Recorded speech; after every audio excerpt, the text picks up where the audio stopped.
Bismillahirrahmanirrahim. Assalamualaikum warahmatullahi wabarakatuh.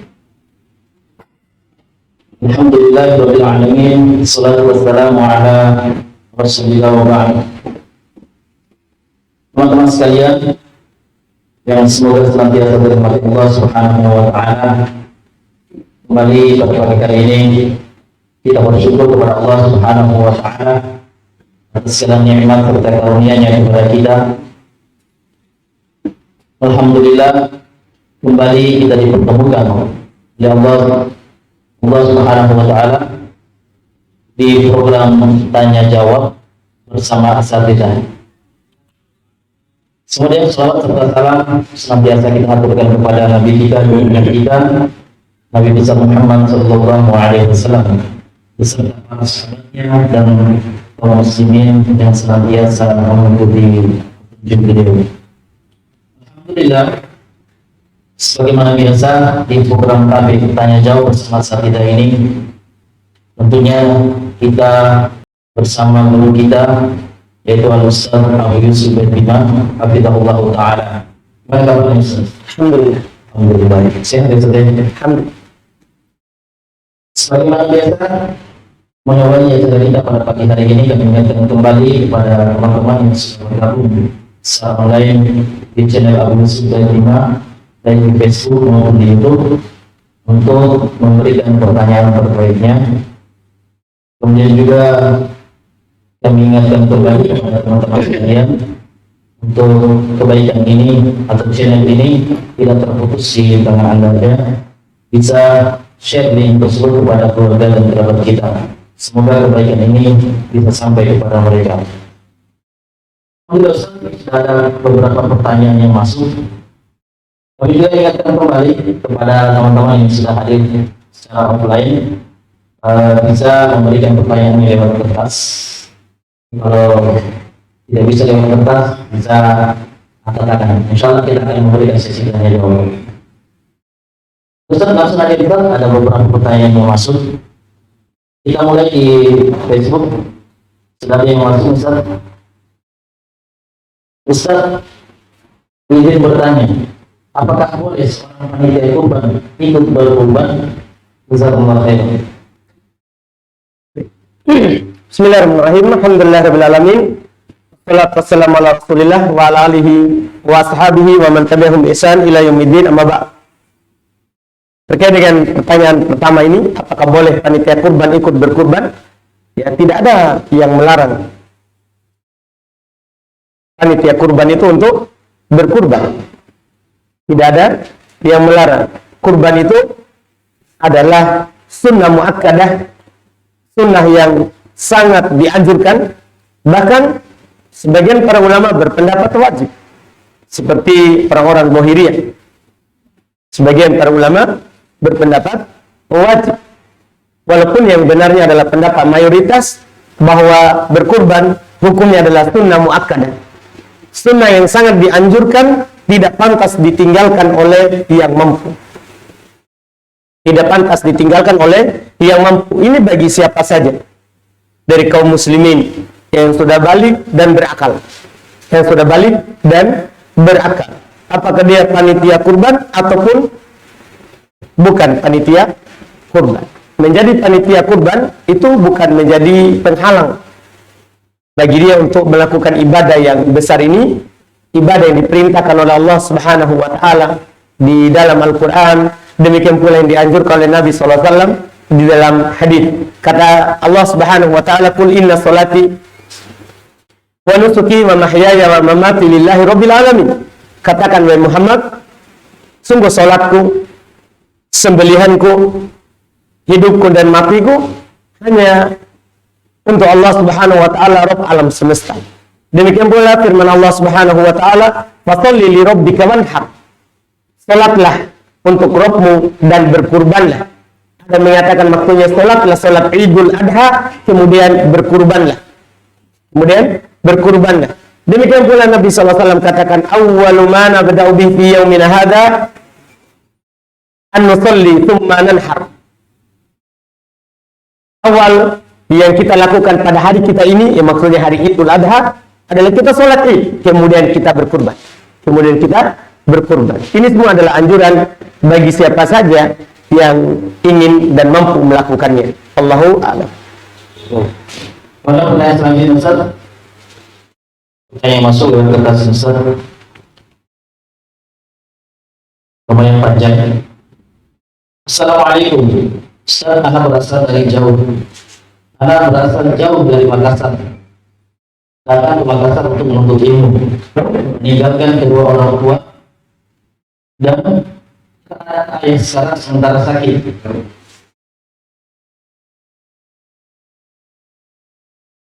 Dan tidak bisa jalan. Kabarnya semalam sampai pada anak kondisi orang tua sudah juga paham agama, bahkan masih melakukan bid'ah dan kesyirikan dan membenci dakwah sunnah. Ibu anak telepon suruh anak pulang, sedangkan anak masih tidak memiliki ilmu agama. Pertanyaannya, sikap apa yang saya ambil untuk orang tua dan tolong nasihati saya. Syukur jazakallahu khairan. Baik.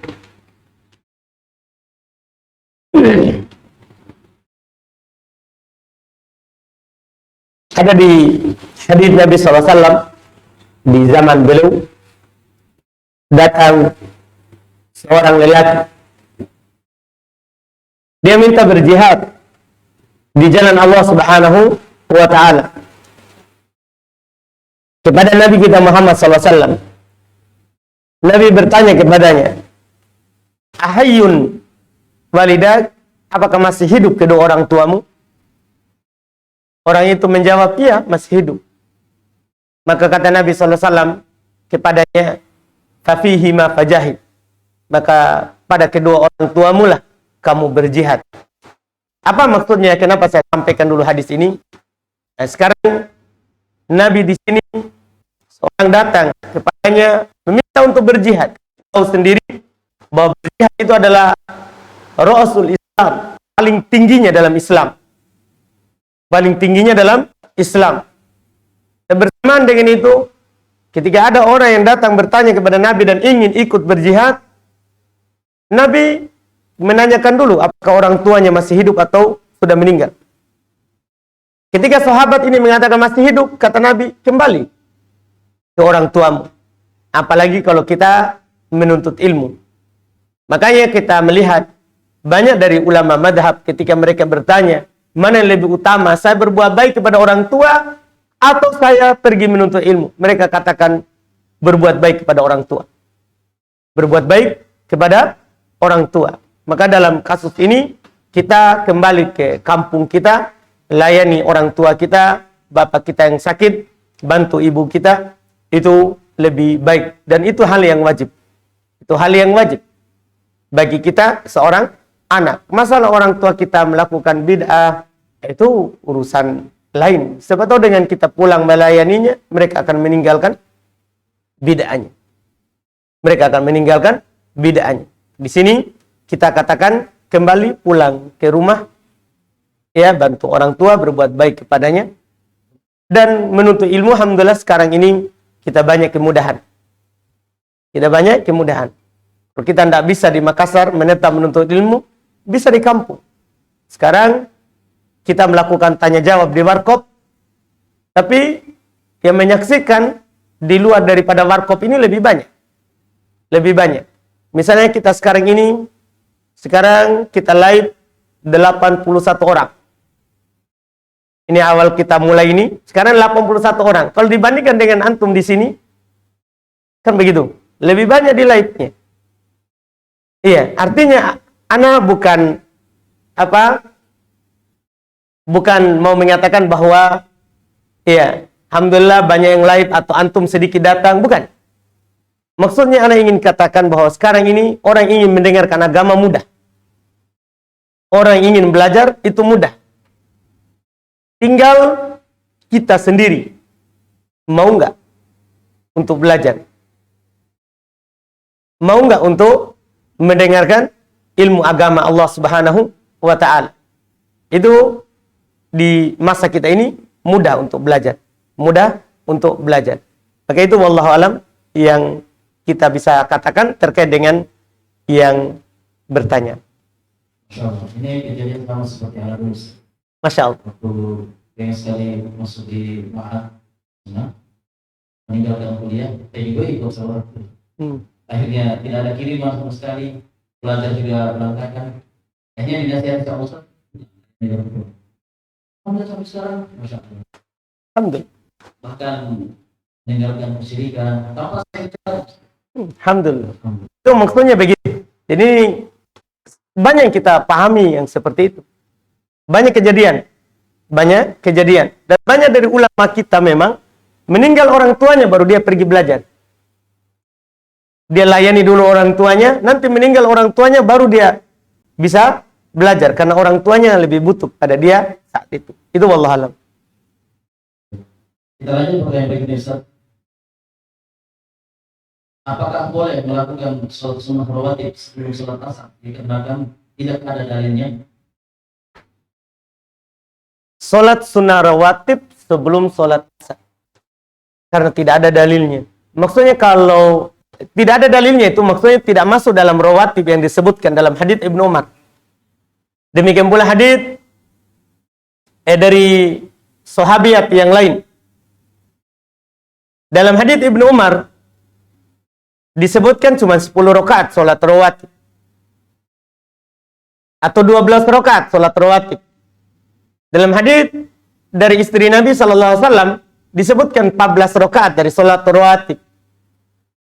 Iya, di hadits Ibnu Umar 2 rakaat sebelum zuhur, 2 rakaat setelah zuhur, 2 rakaat setelah maghrib, 2 rakaat setelah isya, dan 2 rakaat sebelum subuh. 10. Dalam hadits istri Nabi SAW disebutkan 4 rakaat sebelum zuhur, 4 rakaat setelah zuhur, 2 rakaat setelah maghrib, 2 rakaat setelah isya, 2 rakaat sebelum subuh. Ini kalau dihitung, ya, sudah ini 10, kemudian tambah 2, jadi bisa 14. Bisa 14. Ini semua yang sunnah rawatib. Sebelum asar memang tidak ada dalilnya yang dimasukkan dalam sholat sunnah rawatib. Cuma ada dalil lain. Bahwa Nabi SAW selalu sholat 4 rakaat sebelum asar. Cuma tidak masuk dalam rawatib. Tidak masuk dalam rawatib. Jadi boleh kita sholat sunnah sebelum asar. Cuma tidak rawatib. Ada dalilnya. Bukan tidak ada dalilnya. Bukan tidak ada dalilnya. Nabi melakukannya 4 rakaat bahkan. Sebelum sholat asar. Wallahualam. Sama dengan sebelum maghrib. Sebelum maghrib kan boleh sholat sunnah. Cuma tidak masuk dalam rawatib. Tidak masuk dalam rawatib. Sama ini. Sebelum maghrib sama sebelum asar. Terkait dengan sebelum maghrib, Nabi SAW katakan, Sallu qoblal maghrib, sallu qoblal maghrib, sallu qoblal maghrib 3 kali. Salatlah sebelum maghrib, salatlah sebelum maghrib, salatlah sebelum maghrib. Maksudnya sudah adzan sebelum qomat. Karena kalau sebelum adzan tidak boleh salat. Sebelum adzan tidak boleh salat, karena itu terlarang. Karena Nabi salatlah sebelum maghrib 3 kali, beliau ulang. Baru beliau katakan liman sya'a, bagi siapa yang ingin, bagi siapa yang ingin. Ini ya, jadi sebelum maghrib itu sunnah. Tapi tidak masuk dalam rawatib. Tidak masuk dalam rawatib. Iya, itu wallahualam. Ada dalilnya. Ada dalil. Kemudian Ustaz, apakah sholat fardu sebagaimana hadis yang diriwayatkan Ibnu Abbas radhiyallahu anhu?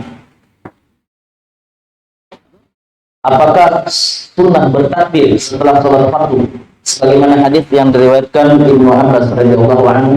Iya. Dan kita sudah tahu hadisnya.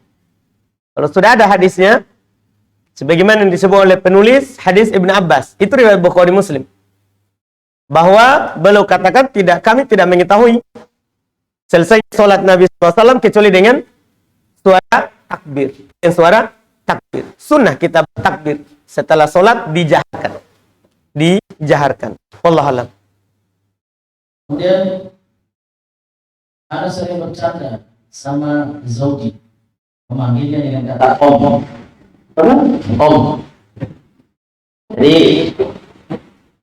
ini seorang istri bertanya, saya sering bercanda sama zauji, ya suaminya, memanggilnya dengan kata om, dan beliau si suami ini kadang menjawabnya dengan kata iya nak. Apakah ada hukum yang terjatuh karena hal tersebut? Mohon penjelasannya, Ustaz. Iya. Naudzubillah. Jangan bercanda seperti itu. Itu bisa masuk dalam jihad. Dan bisa masuk dalam talak, langsung tertalak. Kenapa? Ketika kita bilang om, berarti mahram tak? Saudara dari bapak tak atau dari ibu tak? Mahram tak? Tidak boleh kita nikahi kalau om. Saudara dari bapak, saudara dari ibu. Demikian pula kalau si suami bilang, nak, berarti dia anaknya. Mahramnya haram dia dinikahi. Maka dengan ucapan itu bukan suami istri. Bukan suami istri. Dalam masalah talak, rujuk, nikah, itu tidak boleh bercanda. Dalam masalah talak, rujuk, nikah, tidak boleh kita bercanda. Karena masalah ini, bercandanya sama dengan seriusnya hukumnya. Dalam masalah ini, bercandanya, itu sama hukumnya dengan seriusnya. Kalau hanya bercanda, dia bercanda. Saya talak. Itu sama dengan seriusnya. Sama dengan seriusnya. Ucapan yang seperti yang sudah talak. Sudah talak. Bahkan bisa masuk tiga. Kenapa? Karena langsung putus hubungan kalau dibilang nak sama om. Itu putus hubungan. Bisa saja talak 3 langsung jatuh. Ini bercanda yang tidak baik. Bahaya kalau bercanda seperti itu.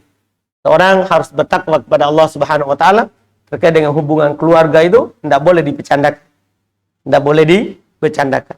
Itu wallah. Banyak yang lain. Iya. Iya. Kenapa harus iya om, nak? Iya. Banyak yang lainnya. Iya. Iya, Masya Allah. Masih banyak. Iya. Baik, alhamdulillah. Kita lanjut pertanyaan berikutnya. Semoga Allah mengistiqomahkan kita di atas kebenaran. Mau bertanya, bolehkah seorang penuntut ilmu yang sudah lumayan lama belajar sunnah berceramah di atas mimbar di daerah tempat tinggalnya karena biasa diisi oleh dai-dai penyebar syubhat dan di tempat tinggalnya ini masih minim tauhid. Sering budak berada di sini yang berbau kesyirikan. Mohon penjelasan Ustaz. Dia mampu.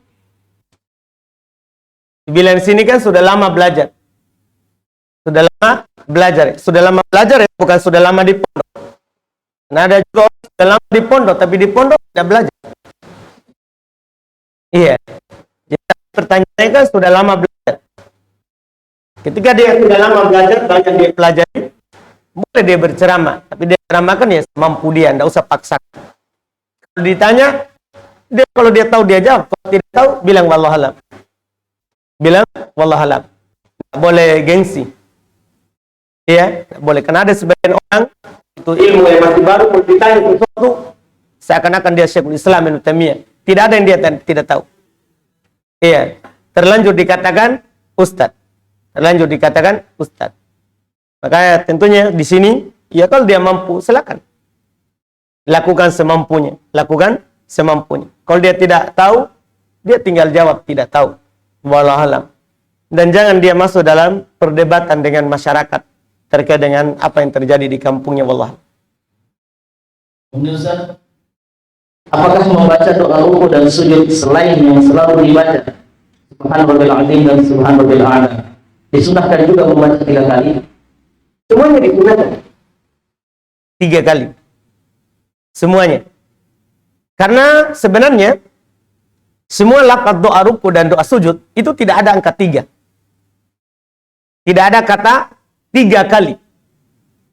Tidak ada. Subhana rabbiyal azim, doa ruku. Subhana rabbiyal a'la, doa sujud. Dalam riwayat Muslim tidak ada kata tambahan kata 3. Istilahnya. Di luar Muslim baru ada kata 3. Bahwa Nabi SAW membaca Subhana rabbiyal azim salatan. Para ulama rahimahumullah menganggap bahwa tambahan kata 3 ini syadz, menyelisih riwayat Muslim. Maka dia dianggap dhaif. Maka yang paling wajib adalah 1. Setelah itu kalau sujudnya agak lama, maka boleh 3. boleh 5, yang penting witir. Sunnahnya adalah witir. Demikian pula doa sujud, doa ruku, yang lain sama semuanya. Karena semuanya tidak ada angka 3. Itu wallahu alam. Walaupun Syekh Albani rahimahullah ta'ala menghasankan kata 3 tadi itu. Cuma ini bukan pembatasan. Bukan pembatasan. Boleh hanya 1, boleh 3, boleh lebih dari 3. Boleh 3, boleh lebih dari 3. Itu wallahu alam. Kemudian Ustaz, bolehkah langsung sholat sunnah ba'diyah setelah sholat wajib tanpa berzikir dulu? Karena harus segera kembali bekerja. Boleh. Karena zikir setelah sholat itu kan hukumnya sunnah.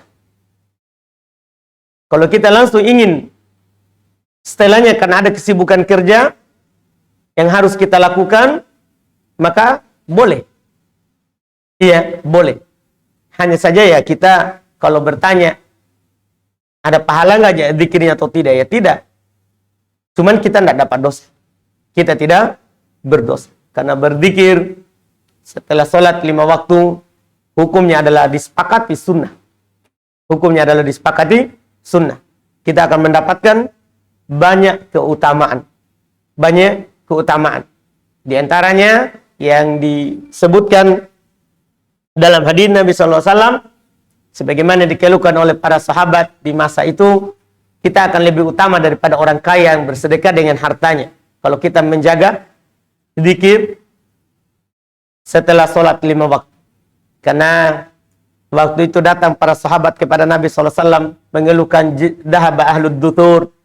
Orang-orang yang memiliki harta telah mendahului kami, orang-orang miskin. Ya, dengan hartanya, dengan sedekahnya. Maka Nabi SAW mengajarkan kepada mereka yang membuat mereka lebih utama dari orang kaya.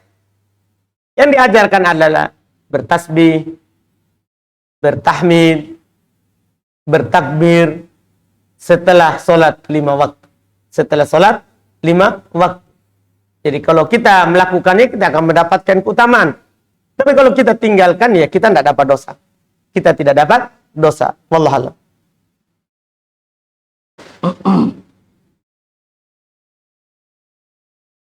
Kemudian Ustaz, ada pertanyaan yang masuk Ustaz. Ada 3 pertanyaan. Pertanyaannya, saya lagi safar. Sholat zuhur dan asar saya jamak qashar. Tapi ketika masuk waktu sholat asar, saya tiba-tiba ikut lagi sholat asar berjamaah.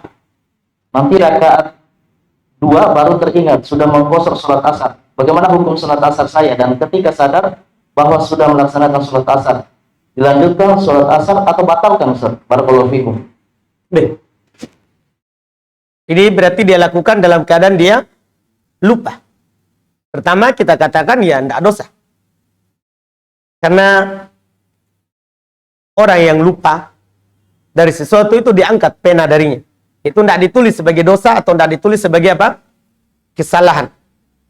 Tapi ketika dia ingat, dia harus dia batalkan. Harus dia batalkan. Ini dalam hal tersebut. Karena tidak ada sholat lagi kalau kita sudah lakukan.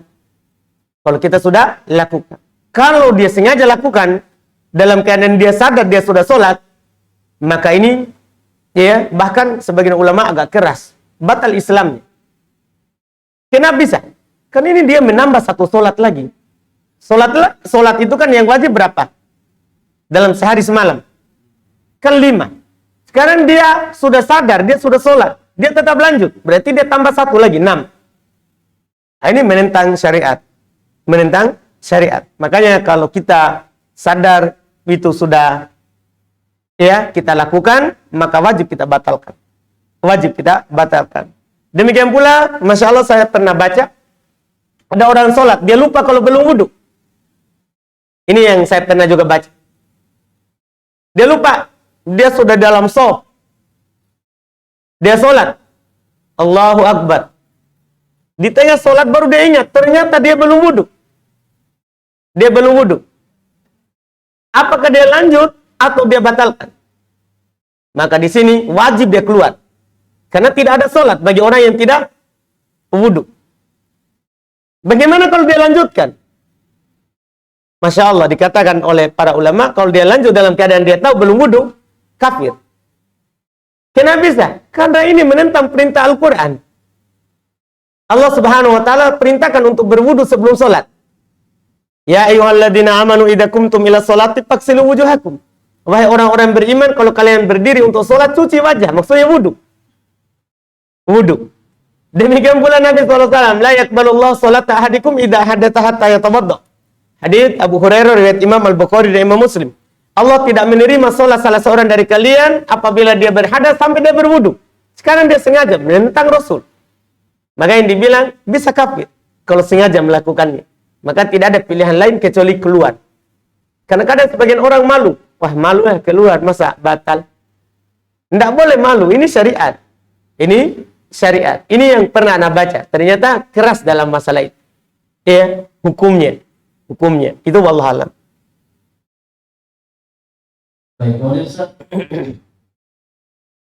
Anda mau bertanya Ustaz, apakah istiqomahan seorang berpengaruh dengan followers Instagramnya? Karena followers Anda kebanyakan akhwat.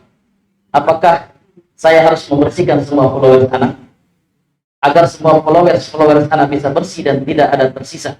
Apakah Anda mengambil tindakan ini sudah betul Ustaz? Kenapa istiqomah diukur dengan pengikut? Iya, tidak ada begitu. Ada ayat terkait dengan Nabi kita sallallahu alaihi wasallam.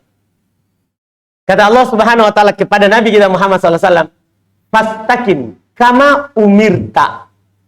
Ini perintah kepada Nabi dan perintah kepada kita umatnya. Dan inilah ukuran istiqomah. Kata Allah Subhanahu wa taala, "Fastaqim kama umirta." Istiqomahlah kamu sebagaimana kamu diperintah. Apa maksudnya ini? Pertama, yang langsung tersurat, kita harus beristiqomah di atas perintah. Yang kedua, kita dianggap istiqomah kalau istiqomah di atas perintah Allah. Itu ciri-cirinya. Kalau seorang dapat ujian banyak di dalam agama, tapi dia tetap istiqomah, itu namanya istiqomah. Bukan dilihat dari pengikut, bukan dilihat dari banyaknya orang yang membenarkannya. Apa yang dia lakukan itu? Apa yang dia lakukan itu? Itu yang dikatakan istiqomah, ukurannya. Lihat juga firman Allah Subhanahu wa taala. Orang yang dianggap istiqomah, yang mendapatkan kabar gembira dengan surga.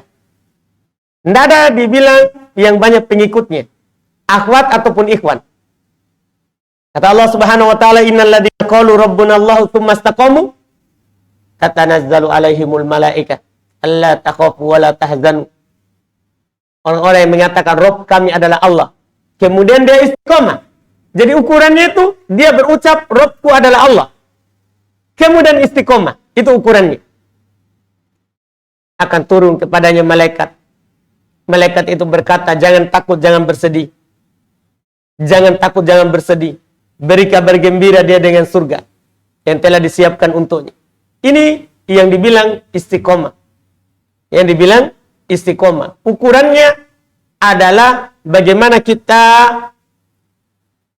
mengamalkan Al-Quran dan Sunnah. Bagaimana kita mengamalkan Al-Quran dan Sunnah. Bukan dilihat dari pengikut Instagram kita, Facebook kita, atau YouTube kita. Oh, yang nonton banyak nih, berarti saya ini orang istiqomah. Enggak. Iya, enggak. Itu bukan ukuran. Bukan ukuran dalam hal tersebut. Itu wallahualam. Terkait dengan dia banyak pengikutnya akhwat, ya, apakah dia hapus semua atau dia biarkan saja begitu? Tergantung. Kalau tidak ada manfaatnya, maka bahkan dia akan jatuh dalam fitnah. Dia posting supaya banyak akhwat yang komen kasih lope-lope. Ya, banyak akhwat yang Masya Allah Ustadz, padahal dia Ustadz, bukan Ustadz, tapi baru setengah. Iya, nah, itu dia tinggalkan saja. Dia hapus Instagramnya, itu lebih aman. Lebih aman daripada dia ujub, ya, dengan hal tersebut. Wallahualam. Dan Ustaz, selanjutnya, mana yang lebih utama jika ingin bersarikat orang tua yang sudah meninggal itu. Baik. Sebenarnya hal ini pertanyaan lebih utama itu kan dua-duanya ini sama-sama boleh. Itu dibilang lebih utama. Lebih utama. Berkurban atas nama orang tua yang sudah meninggal, itu tidak ada tuntunannya. Nabi tidak lakukan, para sahabat juga tidak lakukan. Yang ada tuntunannya itu, kita berkurban atas diri kita sendiri, kemudian ikutkan keluarga, orang tua, ibu, bahkan istri, anak, semuanya ikut. Ini dilakukan oleh Nabi SAW. Beliau kalau berkurban, niatnya, ya Allah ini dariku dan dari keluarga. Masuk semuanya yang hidup atau yang telah meninggal. Itu tuntunannya. Maka di sini kita tidak bilang lebih utama. Bahkan yang harus kita lakukan, kita yang berkurban dan ikutkan orang tua kita dalam niatnya. Ikutkan orang tua kita dalam niatnya. Itu wallahualam. Menurut dalam belajar fikih bagi pemula, apakah memulainya dengan mempelajari matan fikih seperti Safinah Najah dalam Syafi'iyah atau dengan dalil Umdatul Ahkam? Sama saja. Dalam hal tersebut, kita lihat mana yang lebih mudah bagi kita. Karena bagi pemula intinya dia pelajari fikih-fikih yang dasar. Fikih-fikih yang dasar. Dan kalau bisa yang hanya satu pendapat dalam buku fikih yang dia pelajari. Ya, banyak hal tersebut dan semua madhab alhamdulillah ada buku dasarnya. Seperti yang disebutkan tadi, Safinatun Najah itu buku dasar dalam madhab Syafi'iyah. Ada juga Matan Abu Syuja, itu juga fikih dasar dalam madhab Syafi'iyah. Ya. Kalau dalam madhab Hambali, bisa kita baca Umdatul Fikhi sebagai fikih dasar. Itu karena satu pendapat yang diuraikan oleh Ibnu Qudamah rahimahullahu ta'ala. Kita melihat apakah fikih dasar berupa ucapan atau berupa hadis. Bisa semuanya. Hanya saja kalau kita bertanya, saya 0 sekali, ya, mau belajar, ya kalau memang kita,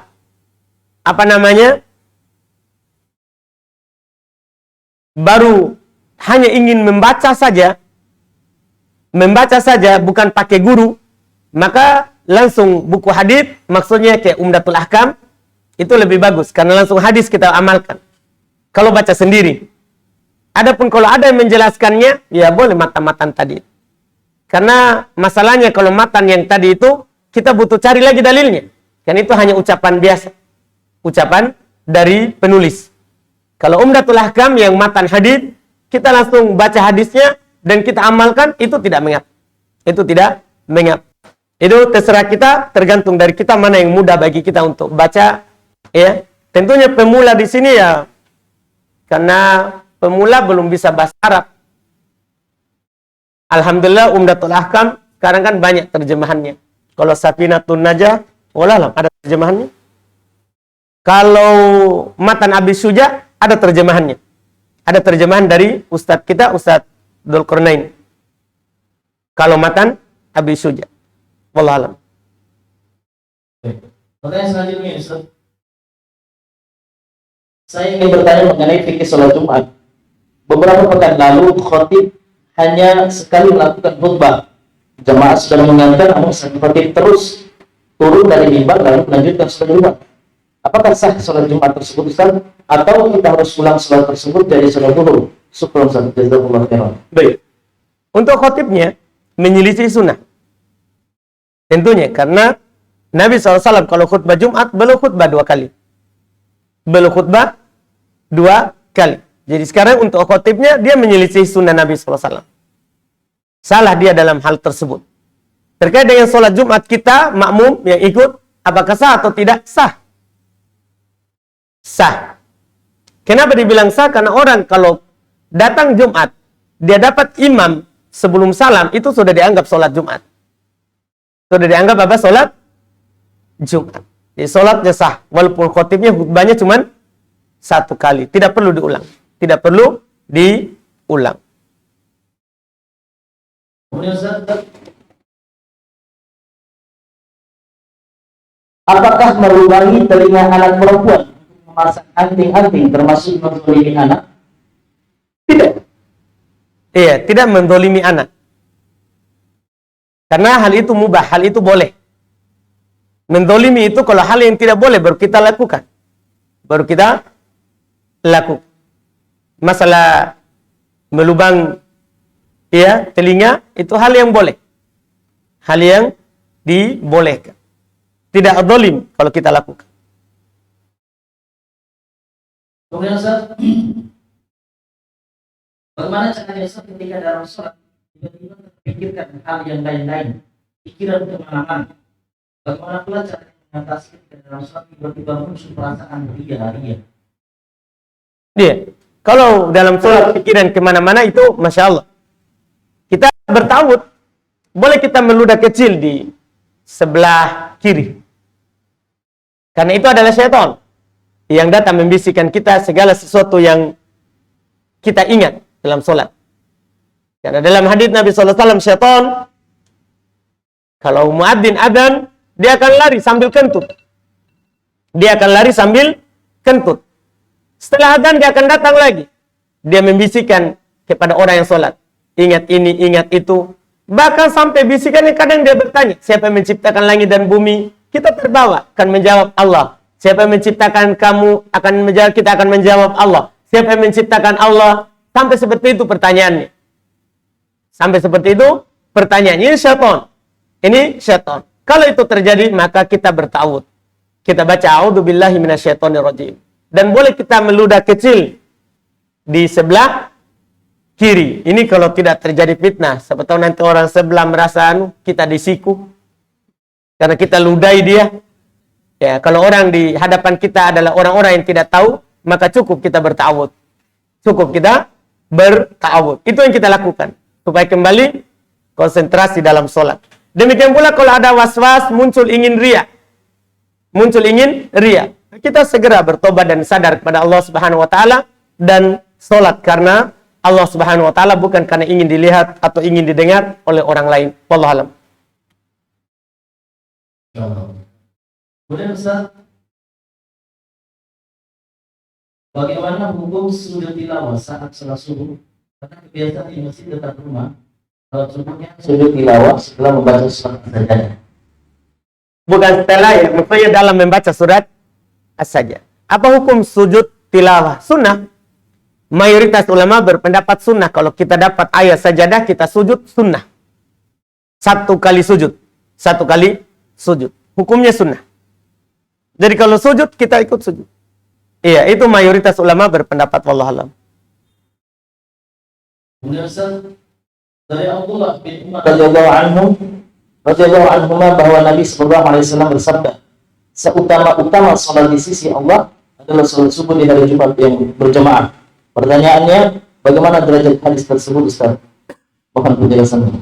Sahih. Iya, hadis yang ditanyakan sahih.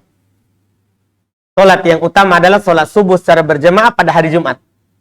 Itu salat yang diberkahi. Salat yang diberkahi. Wallahu a'lam. Ini ada pertanyaan mengenai haji Ustaz. Apa hukum mendaftar haji di Pegadaian? Pegadaian yang bantu daftarkan di Depak dengan uang cash. Saya yang mencicil dengan jaminan emas 4 gram atau sekian. Emas kembali jika cicilan lunas. Mohon penjelasan. Banyak tempat. Kenapa di Pegadaian? Iya, banyak tempat daftar. Banyak tempat mendaftar. Iya kan? Pegadaian mengatasi masalah, tambah masalah. Itu bukan saya yang bilang. Jadi bagaimana Ustaz? Di tempat lain. Tempat lain. Kemudian Ustaz, anak baru belajar agama Ustaz. Pertanyaan anak kali ini perkara cingkrang. Apa mudaratnya apabila kita memakai celana isbal?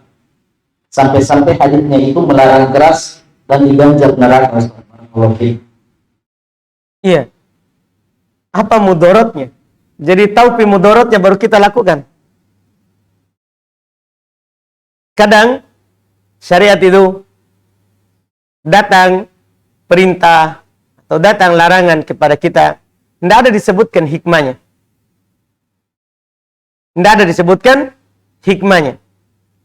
Makanya kita sebenarnya umat Islam, ada perintah dalam Al-Quran, ada perintah dalam hadits, ada larangan dalam Al-Quran, ada larangan dalam hadits. Yang pertama sekali kita katakan itu adalah kita beriman kepada Allah. Aman nabi kullun min indi rabbina. Itu yang kita ucapkan. Karena itu ucapan orang-orang yang kokoh. Kami beriman terhadapnya, semuanya ini dari Allah. Itu dulu yang kita katakan. Kita tahu hikmahnya atau kita tidak tahu, itu dulu yang awal. Karena kalau kita dari awal menentang, itu bahaya. Itu bisa menjadi sebab kita berpaling dari agama Allah Subhanahu wa ta'ala. Karena Allah Subhanahu wa ta'ala berfirman, "Falamma zagu azagallahu qulubahum." Tatkala mereka berpaling, maka Allah Subhanahu wa ta'ala akan palingkan hati mereka. Ini bahayanya. Maka kalau ada perintah atau larangan, kita tahu hikmahnya atau tidak, kita percaya, kita beriman. Kita bisa melakukannya atau tidak, urusannya nanti. Allah yang tahu kita punya udzur atau tidak. Sama sekarang dengan masalah yang kita tanyakan. Apa mudaratnya? Nah, apa perlu kita tahu? Yang jelas, kalau ada perintah, pasti ada kebaikan. Kalau kita tidak rasakan kebaikannya di dunia, di akhirat, kita akan mendapatkan kebaikannya. Demikian pula kalau ada larangan. Kalau kita dilarang, pasti itu keburukan. Kalau ada yang merasa, bahwa ini saya lakukan baik, padahal ini dilarang dalam Al-Quran atau dalam hadits, ketahuilah, itu menurut kita. Allah yang tahu mana yang baik dan mana yang buruk untuk kita. Kalaupun kita dapat kebaikan di dunia, di akhirat belum tentu. Di akhirat belum tentu kita dapat kebaikan karena melakukan pelanggaran itu. Karena melakukan pelanggaran itu. Ada namanya di dalam istilah perintah. Kadang itu ada perintah namanya perintah ta'abbudi. Perintah untuk menghambakan diri kepada Allah. Kita tahu hikmahnya atau tidak, lakukan. Kan itu ibadah kepada Allah. Kan itu ibadah kepada Allah. Iya, itu wallahualam terkait dengan apa yang ditanyakan. Karena memang dalam masalah itu tidak ada dibilang apa mudaratnya. Maksudnya yang disebutkan. Sehingga diancam dengan neraka. Diancam dengan neraka bukan karena ada mudaratnya kalau kita tidak tahu. Yaitu karena kita melanggar perintah Allah. Makanya diancam dengan neraka. Itu maksud. Kalau kita tidak disebutkan dalam syariat mudaratnya. Wallahualam. Kemudian Ustaz, mudarat apa yang paling besar kalau sudah diancam dengan neraka? Ustaz? Iya, paling besar itu neraka. Itulah mudaratnya. Masya Allah.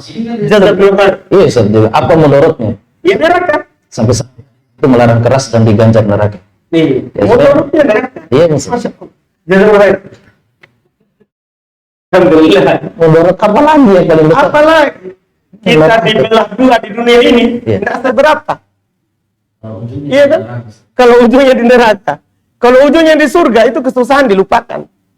Walaupun kita dipotong di apa di dunia ini, karena melakukan perintah Allah, nanti dicelup satu kali di surga, kita akan melupakan semua itu. Sampai Allah bertanya, apakah pernah kamu merasakan kesusahan di dunia? Dia bilang, tidak pernah. Padahal dia orang susah di dunia. Dipotong, diseret di atas padang pasir yang panas. Tapi di surga, masuk surga, tidak ada kesusahan yang dia pernah lewat. Itu Allah alam. Berbeda dengan orang yang di dunia ini senang, dicelup satu kali di neraka, ditanya, pernah nggak kamu merasakan kesenangan? Belum pernah. Itu masalahnya. Kita pilih apa? Iya. Silakan. Ya, Ustaz. Pertanyaan selanjutnya, mungkin kita kasih dulu bapak-bapak yang mau bertanya. Nanti dibilang saya tidak memberikan kesempatan, Ustaz. Baik, iya. Nanti daripada antum dianggap. Yes. Jadi hari ini nih, diingat, jangan sampai nanti di online ada yang cari lagi. Mana Nu'man? Jadi saya kasih tahu memang, ini terakhir saya sama Nu'man. Iya, karena besok beliau akan berangkat dari Makassar ke Jakarta, mau ke Yaman. Semoga istiqomah dalam belajar. Ya nanti daripada di online tanya terus orang, mana Nu'man Ustaz? Iya, Nu'man besok pergi. Ini majelis terakhir saya sama Nu'man. Iya, Alhamdulillah. Alhamdulillah. Tidak ada dia menangis. Toh. Ya? Hah? Semoga tenang di sana. Iya. Alhamdulillah. Mau bertanya. Oke.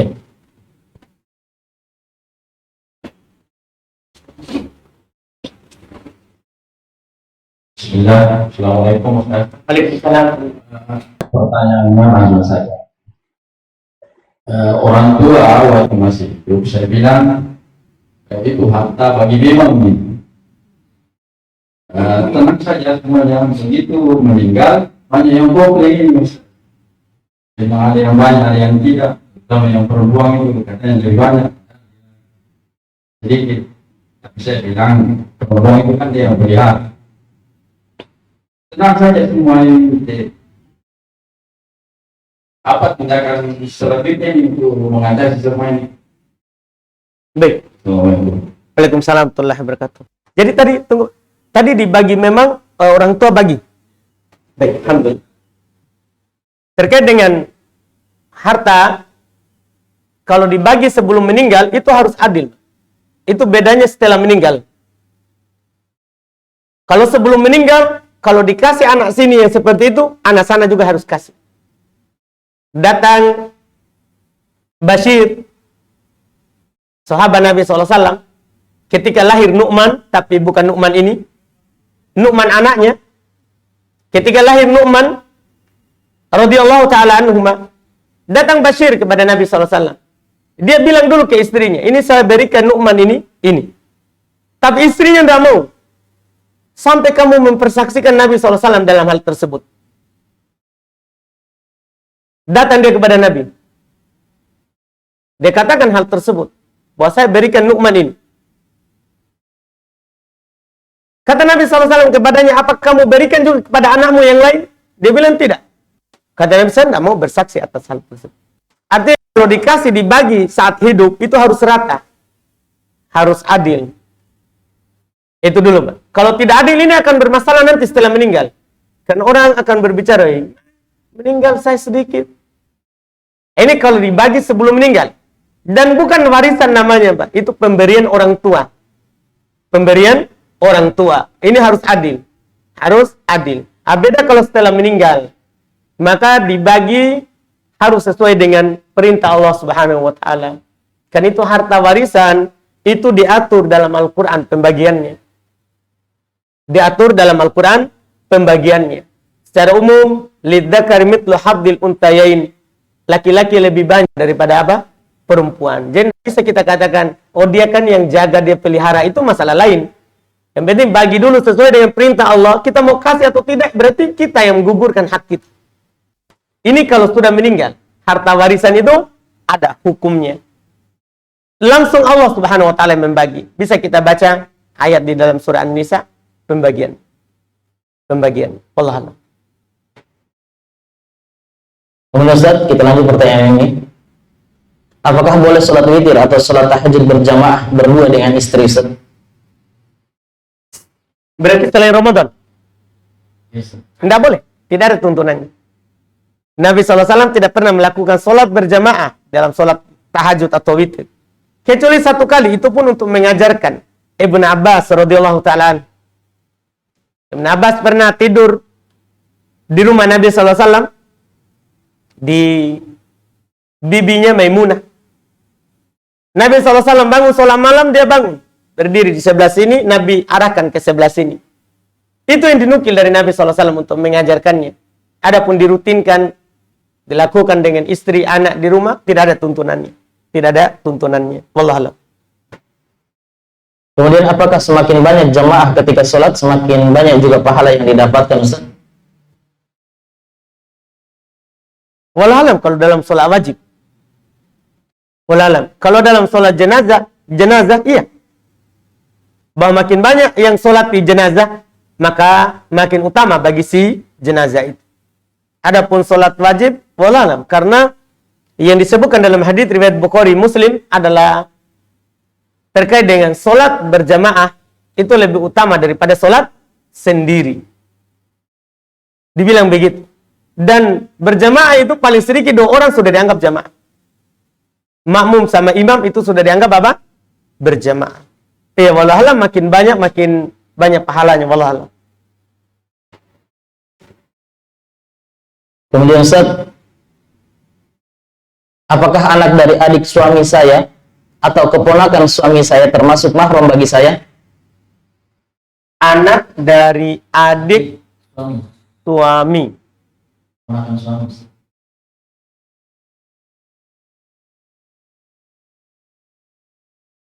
Apakah mahram? Tidak. Yang mahram itu suaminya. Maksudnya kemenakannya itu adalah mahramnya suami.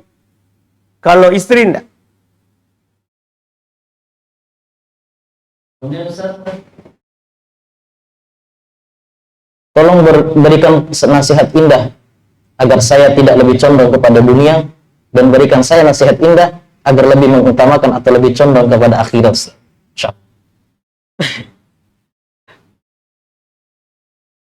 Enggak bisa. Iya, enggak tahu gimana nasihatnya. Iya. Suruh ikut taklim. Iya. Coba nasihatin umat. Sekali-sekali antum lah, saya. Iya. Nasihat terakhir ini. Karena besok subuh beliau akan diantar ke bandara. Nah, nasihat dulu umat. Iya. Saya serahkan ke antum. Kan saya tadi udah ada. Bismillah. Hah? Tidak, nasihati saja dulu. Alhamdulillah. Kemudian apa hukumnya menggunakan aplikasi tasbih digital untuk menghitung zikir pagi dan petang? Jazakumullah khairan. Ya, tidak mengapa, tapi kalau kita pakai tangan itu Masya Allah lebih utama, karena ya masalah tasbih digital atau tasbih dengan dengan ini tasbih, alat tasbih ini boleh. Cuman kalau kita pakai tangan itu lebih utama, karena Nabi SAW kalau belum berzikir itu belum pakai tangan. Belum pakai tangan. Kalau kita menggunakan alat lain boleh. Kecuali nanti kita katakan sunnah pakai ini alat tasbih, baru kita salah dalam hal tersebut. Sunnah bertasbih. Pakai apa saja kita menghitungnya, boleh saja. Tapi pakai tangan itu lebih utama. Lebih utama. Wallahualam. Kemudian izin bertanya Ustaz, bagaimana kalau sudah terlanjur cicil mobil di pembiayaan? Karena setahu anak kalau tidak telat bayar maka tidak didenda. Jadi saya bayar sebelum jatuh tempo supaya tidak didenda. Setelah anak mendengar penjelasan Ustaz ternyata itu termasuk riba, apakah saya berdosa Ustaz? Dan apa solusinya Ustaz? Jadi sebelumnya kita tidak tahu. Itu syaratnya dulu. Karena ada sebagian orang, dia sebenarnya sudah dengar. Tahu, tapi perlu dia tanya dulu. Jadi dia sudah tahu sebenarnya, sudah dengar-dengar, itu tidak boleh. Tapi dia cicil dulu, baru nanti datang bertanya kepada Ustaz. Ustaz, saya sudah cicil. Sebelumnya saya tidak tahu.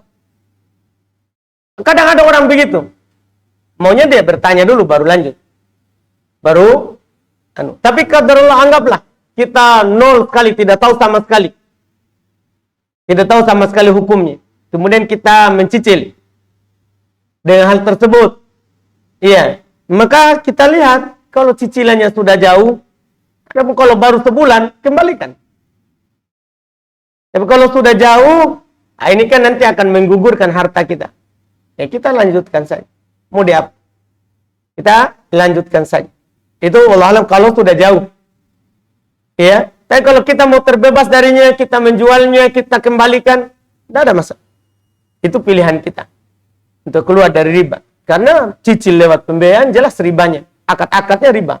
Walaupun kita berusaha untuk tidak kena denda, tapi kan kita sepakati dosanya. Kita tanda tangani. Kan bilang, tidak apa-apalah, nanti saya kasih pas saja supaya tidak kena denda. Bukan hanya denda yang masalahnya.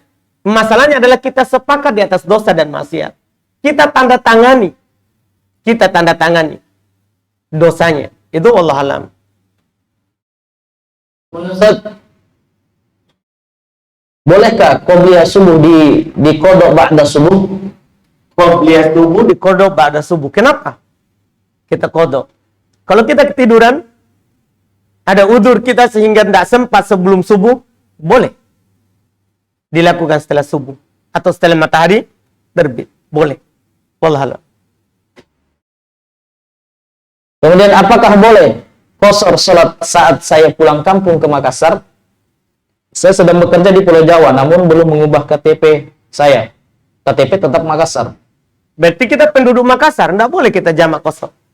Tidak boleh karena kita penduduk Makassar. Wallahu a'lam. Kemudian Ustaz, bolehkah menggunakan tas yang berasal dari kulit asli hewan buas seperti kulit buaya? Kulit buaya kan halal.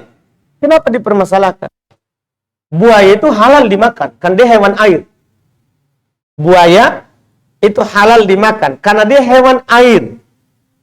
Nabi SAW ditanya tentang air laut. Kata Nabi SAW, al-hillu maitatu, halal bangkainya. Air di sini, air laut di sini adalah air yang banyak. Bukan hanya asin. Asin ataupun tawar namanya laut. Namanya laut. Hewan air semuanya halal. Termasuk buaya.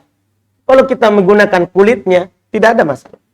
Tidak ada masalah. Terkait safar, sewaktu itu Ana lagi safar dari Malino ke Makassar. Dan Ana melakukan sholat zuhur di Malino. Dan Ana menjamak sholat asar. Setelah itu Ana melanjutkan perjalanan dan saat mendengar adzan di waktu asar, Ana berhenti untuk melakukan sholat asar lagi. Dan melakukan sholat lagi. Tapi sewaktu itu belum tahu hukumnya. Apakah dengan tidak tahunya hukum tersebut keislaman saya batal? Dan jika batal, apakah harus melakukan syahadat ulang, Ustaz? Barakallahu fikum. Kalau kita lakukan karena tidak tahu, tidak ada masalah.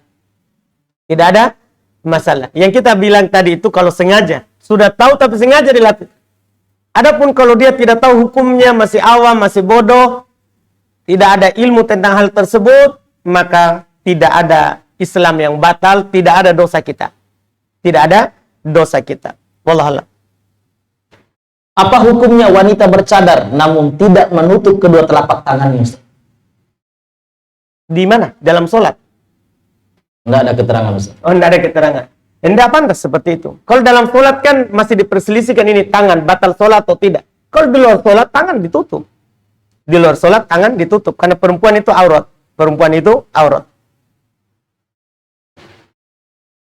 Yang mana lebih penting, pulang kampung atau nafkah kepada istri dan anak-anaknya, sedangkan selama ini masih istri yang terseok-seok mencukupi nafkah, sedangkan di kampung juga orang tua laki-laki udah nggak ada. Saya ulangi, Ustaz ya. Yang mana yang lebih penting, pulang kampung atau nafkah kepada istri dan anak-anaknya, sedangkan selama ini masih istri yang terseok-seok mencukupi nafkah, sedangkan di kampung juga orang tua laki-laki udah nggak ada. Mohon nasihatnya. Berarti sisa ibu di kampung. Ya. Bawa ibunya ke kota. Kalau tidak bisa pulang kampung. Iya kan? Iya. Kalau ibunya suruh pulang saja, nak. Tinggalkan istrimu. Tinggalkan. Iya kan? Kan begitu. Ustaz.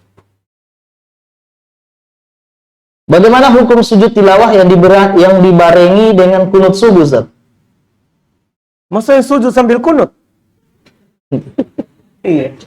Iya, tidak mungkin ya. Ya, betul. Maksudnya di rakaat pertama surah As-Sajdah dia sujud. Kemudian juga di rakaat kedua di akhir setelah ruku kunut subuh. Beda hukum kunut sama sujud tilawah. Kalau sujud tilawah mayoritas mengatakan sunnah. Kunut subuh mayoritas sebagaimana yang dikatakan oleh Al-Imam At-Tirmidzi mayoritas mengatakan bid'ah. Jadi beda hukumnya. Beda hukumnya. kalau sujudnya kita ikut, kalau kunutnya tidak perlu kita ikut. Kita cukup diam saja menunggu dia sujud. Wallahualam. Bagaimana hukum sholat di belakang shaf ketika shaf yang di depan sudah penuh? Saat itu kita sendirian masbuk. Apakah kita menarik salah seorang jemaah di depan untuk bersama kita di shaf belakang, atau kita sholat sendiri shaf di belakang, Ustaz? Iya, sholat sendiri di belakang. Sholat sendiri di belakang. Karena kalau kita menarik, kosong lagi di depan, mengharuskan kita wajib ke depan. Jadi kita tarik, wajib kita ke depan. Kita ke depan, teman tak lagi nanti tarik. Karena dia sendiri. Untuk tarik-tarik. Iya, tidak jadi sholat. Kenapa aku tarik-tarik? Iya, maka di sini tidak perlu kita tarik. Kita cukup sholat sendiri di belakang. Adapun masalah shaf di depan kan, itu kita tidak mampu untuk memanggil orang. Ada, Masya Allah, kejadian aneh. Ada orang berfatwa, teman cerita. Katanya, bagaimana kalau sudah penuh shaf? Saya datang mau sholat sendiri. Dia bilang, pergi ke masjid lain. Ternyata itu teman kasihan, pergi ke masjid lain sudah selesai sholatnya. Iya, seharusnya di sini, dia langsung saja sholat ikut berjamaah. Masalah dia sholat sendiri, ini yang dia mampu. Dia tidak mampu cari orang untuk banyak orang di belakangnya. Iya, dia tidak berdosa dalam hal tersebut. Itu bagus kalau orang yang mengerti dan paham yang dia tarik. Iya. Kalau orang awam kalau ditarik, dia pukul. Itu masalahnya. Ini masalah. Karena pernah begitu terjadi juga. Jadi tarik, dia pukul ke belakang. Iya. Ini masalah. Karena dia orang tidak tahu. Baik. Sudah ada kode waktu, Ustaz. Kita lanjut 2 pertanyaan. Baik. 2 pertanyaan terakhir, Ustaz. Bagaimana hukumnya bekerja sebagai fotografer, videografer, atau video editor, tetapi bukan untuk konten dakwah, Ustaz? Apakah tidak diperbolehkan? Tidak boleh. Foto itu tidak dibolehkan.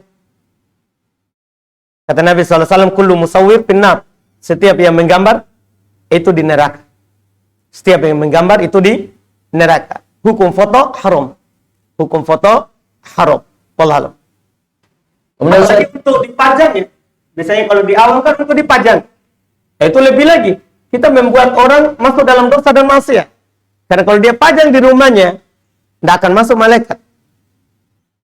Kata Nabi SAW dalam hadis riwayat Muslim, la yadkhulu baitan malaika fiha suwar.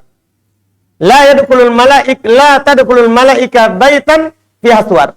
Malaikat tidak akan masuk ke rumah yang ada gambarnya. Malaikat tidak akan masuk ke rumah yang ada gambarnya. Wallahualam. apakah mantan mertua masih mahram, Ustaz? Mantan mertua, apakah masih mahram? Iya. Mantan mertua mahram. Pertanyaan terakhir lagi, paling terakhir, Ustaz. 3. Iya, Katanya 2. nanggung, Ustaz. Oh, nanggung. Baik. Bagaimana jika sementara lagi mendengarkan kajian live streaming, lalu di daerah Ana juga sementara azan? Apakah saya tetap harus mendengarkan kajian atau berhenti sejenak untuk mendengarkan azan? Barakallahu fikum. Iya, sambil dengar sambil jawab adzan. Kan bisa dilakukan. Dengar kajian dan jawab adzan. Dengar kajian dan jawab adzannya. Wallahualam. Baik, Ustaz. Alhamdulillah. Demikianlah program Tabe Tanya Jawab kita bersama Asatidzah pada pagi hari ini. Alhamdulillah, nasihat serta jawaban yang sangat bermanfaat tentunya bagi kita semua. Kami ucapkan jazakallah khairan, Ustaz, atas ilmu yang sangat bermanfaat yang telah disampaikan.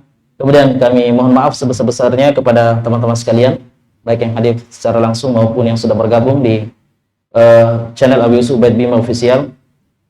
Kami mohon maaf sebesar-besarnya karena ada beberapa pertanyaan yang belum sempat dibaca karena keterbatasan waktu kita pada pagi hari ini. Insya Allah kita akan bertemu kembali hari Ahad, Ustaz, ya? Saya ya, bukan kita. Iya. Akan bertemu kembali bersama Ustadz, program yang sama dengan pendamping yang berbeda, Ustaz, ya? Dengan Pendamping yang berbeda. pendamping yang berbeda ya. Alhamdulillah. Nangis memang di Ustaz. Dan juga Ustaz, ana mohon maaf jika ada kesalahan selama ini. Dan secara pribadi juga kami mohon maaf sebesar-besarnya jika ada kesalahan